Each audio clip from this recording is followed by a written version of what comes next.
This is a guest essay by Adam Hummel, a lawyer in Toronto.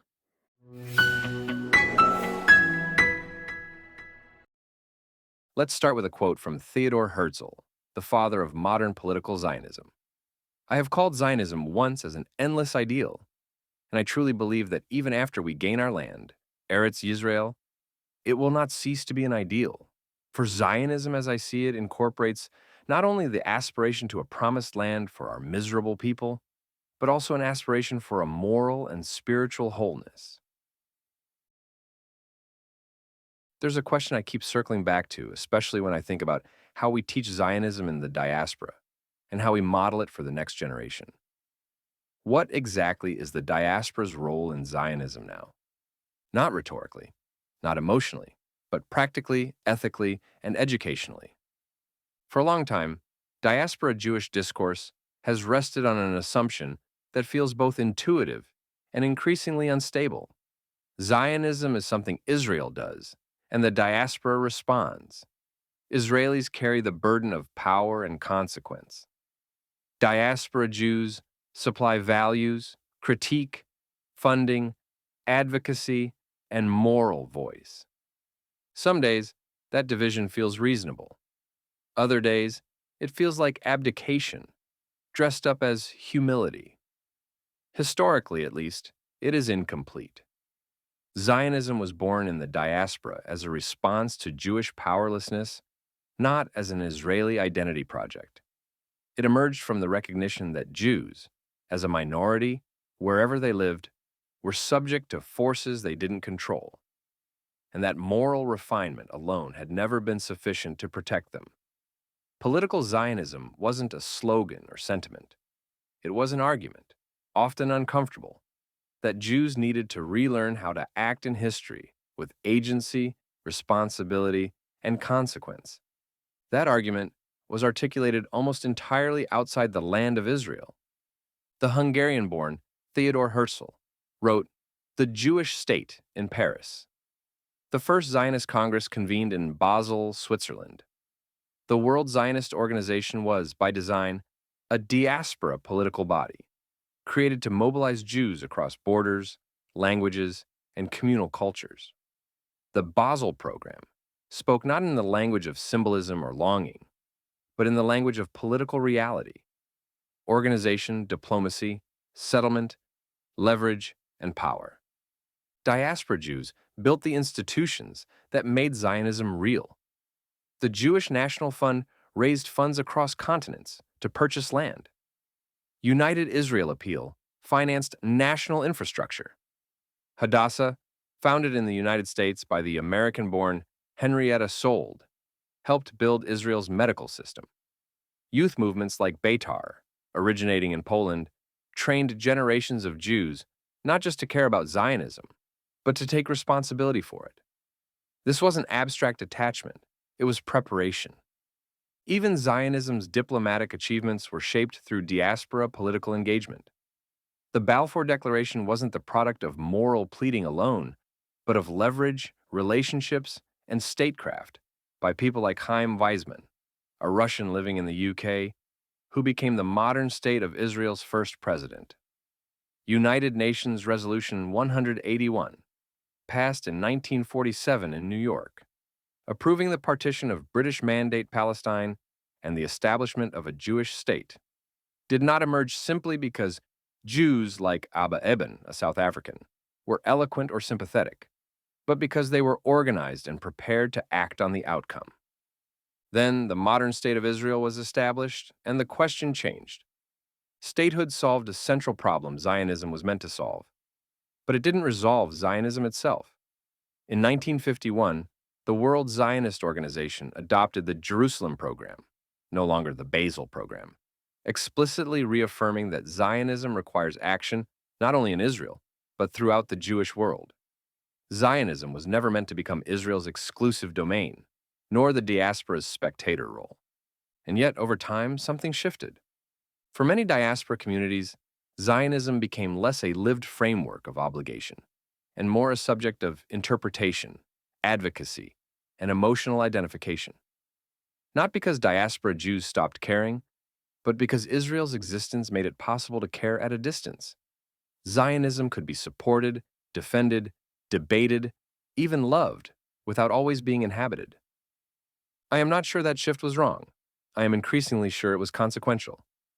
What replaced obligation was posture, and what replaced discipline was mood. Of course, diaspora Zionism was never a single thing. From the beginning, it contained competing moral languages and political instincts. Cultural Zionists feared the erosion of Jewish spirit more than physical danger. Political Zionists insisted that sovereignty must come before moral refinement.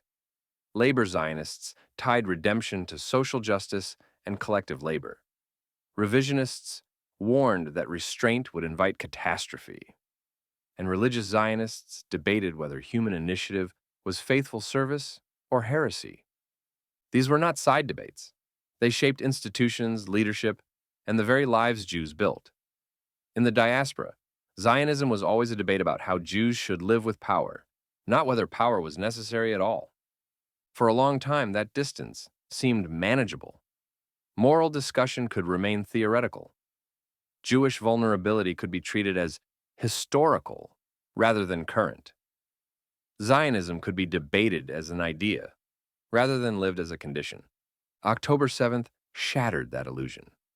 I understand why this is where disagreement often begins. Many people approach October 7th through moral frameworks that prioritize proportionality, symmetry, or contextual explanation, believing this is what seriousness requires. But those frameworks fail when they flatten intent, erase peoplehood, or treat the right to survive as just another claim to be weighed. When violence is aimed at Jews, not because of what they have done, but because of who they are, moral analysis can't begin by relativizing legitimacy itself. It must begin by securing the moral ground on which any further judgment is possible. This is where many well-meaning people stumble. They mistake balance for fairness and complexity for neutrality, and in doing so, shift the burden of moral justification onto the victims of a massacre rather than onto those who carried it out. The massacre didn't introduce moral complexity into Zionism. It removed the illusion that complexity could be safely abstract. Jewish civilians were hunted, tortured, raped, murdered, and taken hostage, not because of policy or misunderstanding, but because they were Jews, in the place that was established precisely so that such hunting never took place again. That matters. It establishes the moral baseline. After October 7th, some debates are no longer symmetrical. The right of Israel to defend itself is not one claim among many. It is the condition that makes all other moral claims possible. Without it, Zionism ceases to be a discipline of responsibility and reverts to a posthumous ethic, admirable and irrelevant. At the same time, October 7th did not erase moral limits. It clarified where they belong. Moral seriousness after October 7th does not begin with questioning Jewish legitimacy, nor does it end with pretending that power carries no cost. It begins with naming enemies honestly, defending Jewish survival without apology, and refusing to allow Jewish ethics to be rewritten by those who denied Jewish peoplehood altogether. That goes for non-Jews and Jews alike. This brings me to the tension I keep returning to. On one hand, a Zionism that demands unquestioning loyalty from the diaspora is brittle and dangerous. It collapses moral vocabulary and teaches our children that Jewish power is either perfect or unspeakable. Neither is true, however, because both are corrosive. On the other hand, a Zionism that lives only as critique or qualification hollows itself out. When Zionism becomes primarily a language of distance, disclaimers, or moral signaling, it ceases to be a framework for responsibility and becomes a performance. These aren't equal failures. In today's diaspora environment, critique is often rewarded. Nuance is often punished. Admission of moral cost is not received as seriousness, but weaponized as evidence of illegitimacy. Moral complexity is rarely honored by those demanding it. That asymmetry matters, especially educationally, which is why the answer can't be certainty. It must be adulthood, properly defined, or what I call adult Zionism, a set of obligations. It means refusing loyalty tests imposed by hostile frameworks. It means refusing to outsource Jewish moral language to movements that deny Jewish legitimacy altogether. It means distinguishing tragedy from crime without collapsing the difference. It means defending Jewish self-defense even when it is ugly, while naming ugliness when it exists. It means knowing when to speak, when to be silent, and when to walk away from rigged conversations entirely. It's not easy, but neither is adulting. The diaspora does not face Israel's security dilemmas. That matters. It demands humility and restraint. Israel does not live in a friendly neighborhood, and diaspora Jews should not apply theoretical or gentleman's rules to a region that's never played by them. But the diaspora does face pressure, exposure, and danger of its own, both on account of historical anti-Semitism, and yes, because of Israel and its actions too. On campuses, in professional spaces, and in public life, Jews are being coerced into disavowal. They are being asked to earn belonging by condemning their people. And now, they are being hunted, attacked, and murdered too.